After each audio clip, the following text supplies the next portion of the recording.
देखो, दिवाली आ रही है, सबको घर के कामों में मदद करनी होगी क्योंकि अकेले मेरे बस का नहीं है सब काम।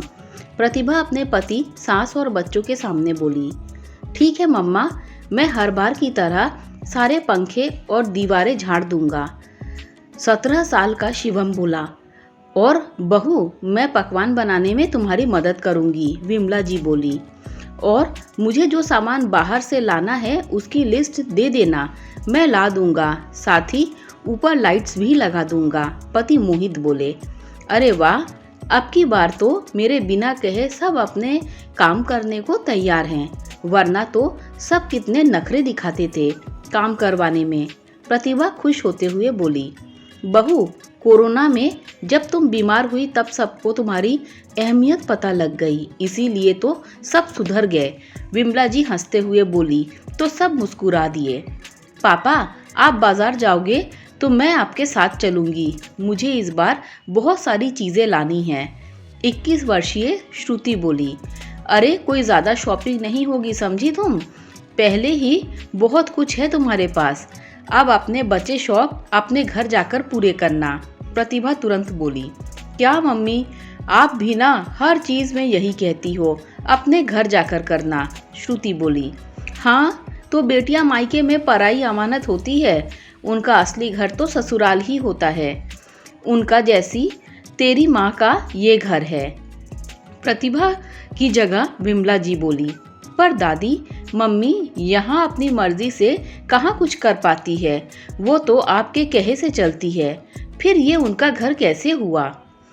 श्रुति कुछ सोचते हुए बोली। ज्यादा मत बोल, चल जाकर सफाई कर, दादी उसे झिड़कते हुए अपने कमरे में चली गई।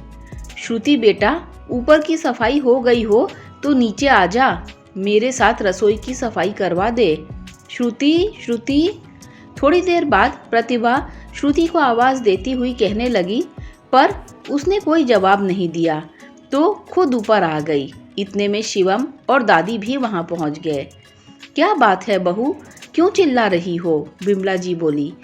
माँ जी देखिए ना, ये लड़की आवाज नहीं दे रही, इतना समय लगता है क्या एक कमरे की सफाई में? ये बोलते हुए प्रतिभा ने श्रुति के कमरे का दरवाजा खोला। दरवाजा खुलते ही सब हैरान रह गए। श्रुति तो मजे से आराम कुर्सी पर आंखें मूंदे बैठी थी, कानों में लीड लगाए गाने सुन रही थी और गुनगुना रही थी। ओए दी, ये क्या, आपने सफाई नहीं की अभी तक? मैं तो सारे पंखे झाड़ आया, शिवम उसे हिलाते हुए बोला। श्रुति ने आंख खोलकर सबको देखा तो लीड निकाली कानों से।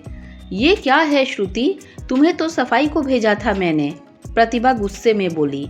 मम्मी चिल, आप सबने तो कहा मेरे लिए ये घर पराया है, कुछ सालों की मेहमान हूँ, ऑल दैट। तो मेहमान से कोई काम थोड़ी करवाया जाता है, जब अपने घर जाऊंगी तब कर लूंगी, तब तक मजे लेने दो। वैसे ही इतने साल पराए घर में सफाई करके खपा दिए मैंने, श्रुति मुंह बनाते हुए बोली। तुम? इससे पहले प्रतिभा गुस्से में कुछ बोलती, श्रुति ने वापस लीड लगा ली। शिवम माँ को लेकर बाहर आ गया और उस वक्त श्रुति को कुछ कहना उसने उचित नहीं समझा। दादी, मम्मी, पापा जल्दी आओ, देर हो रही है बाजार जाने को। अगले दिन रविवार था तो सबने बाजार का प्रोग्राम बनाया था, इसीलिए शिवम सबको बुला रहा था। अरे शिवू देख, मैं तो आ गई। तभी वहाँ श्रुति आकर बोली।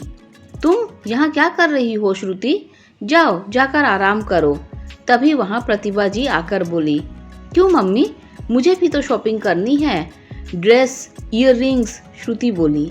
बेटा ये सब तुम अपने घर जाकर लेना, अब मेहमान को हमने 21 साल दिला दिया, काफ़ी है, अब कब तक दूसरों से ये सब लेती रहोगी।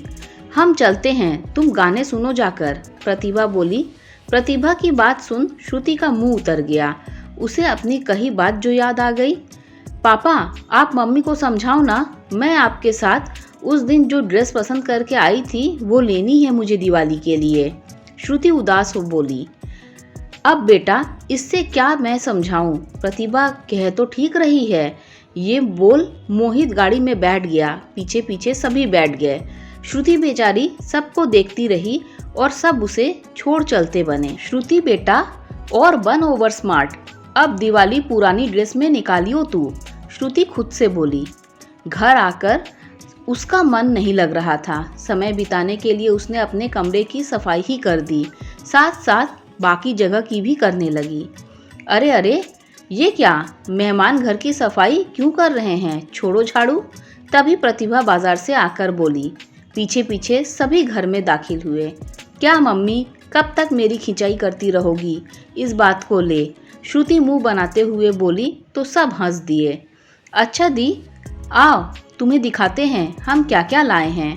मेरे कपड़े, जूते, दादी मम्मा की साड़ी, शिवम श्रुति से बोला और सामान खोलने लगा। नहीं, मैं जब तुम लोग पहनोगे तभी देख लूँगी, तुम लोग थक गए होगे, मैं चाय बनाकर लाती हूँ, श्रुति मुंह लटकाकर बोली और रसोई में जाने लगी। अच्छा ठीक है, मत देख, बस ये बता कैसी लगी, विमला जी एक पैकेट से कुछ निकालती हुई बोली। दादी, ये तो, पापा ये वही ड्रेस है ना, ये मेरे लिए है, श्रुति ड्रेस देख चौंकते हुए बोली। अब बेटा, मैं और शिवम तो ऐसी ड्रेस पहनते नहीं, तुम्हारी दादी और मम्मी के ये फिट नहीं बैठेगी, तो बचा कौन, मोहित मुस्कुराते हुए बोला। थैंक यू पापा, थैंक यू मम्मी, पर आप लोग तो मना किए थे मुझे ड्रेस दिलाने को, श्रुति बोली। अब हमने सोचा 2-4 साल की मेहमान हो तुम, जहाँ इतने साल किया कुछ साल और सही, प्रतिभा जी जानबूझ के मुंह बनाते हुए बोली तो सब हंस दिए। श्रुति मम्मी पापा के गले लग गई। दोस्तों, वीडियो अच्छी लगी हो तो लाइक शेयर सब्सक्राइब कीजिएगा। Thanks for watching this video.